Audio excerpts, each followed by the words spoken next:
দেশের ৭টি অঞ্চলের উপর দিয়ে ঘন্টায় সর্বোচ্চ ৬০ কিলোমিটার বেগে ঝড়ো হাওয়া বয়ে যেতে পারে বলে জানিয়েছে বাংলাদেশ আবহাওয়া অধিদপ্তর। ৩১ জুলাই দেশের অভ্যন্তরীণ নদীবন্দরগুলোর জন্য দেওয়া পূর্বাভাসে এই তথ্য জানানো হয়েছে। LME সার্টিফাইড বিশ্বসেরা কপারে তৈরি ওয়ালটন কেবলস, যা আপনার স্থাপনাকে রাখবে সব সময় নিরাপদ।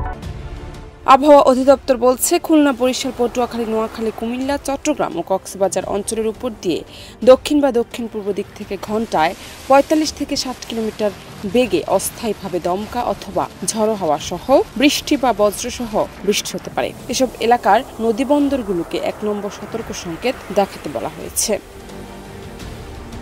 এছাড়া সন্ধ্যা পর্যন্ত সার্বিক আবহাওয়ার পূর্বাভাসে বলা হয়েছে, ঢাকা, খুলনা, বরিশাল, চট্টগ্রাম বিভাগের অধিকাংশ জায়গায় এবং রংপুর, রাজশাহী, ময়মনসিংহ ও সিলেট বিভাগের অনেক জায়গায় অস্থায়ীভাবে দমকা হাওয়া সহ হালকা থেকে মাঝারি ধরনের বৃষ্টি অথবা বজ্রসহ বৃষ্টির সম্ভাবনা রয়েছে।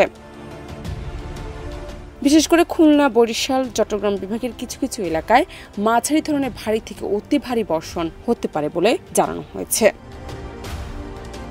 আবহাওয়া অধিদপ্তর জনসাধারণকে সতর্ক থাকার পাশাপাশি নদীপথে চলাচলের সময় অতিরিক্ত সতর্কতা অবলম্বনের পরামর্শ দিয়েছে। জানাত নিপু, দেশ রূপান্তর।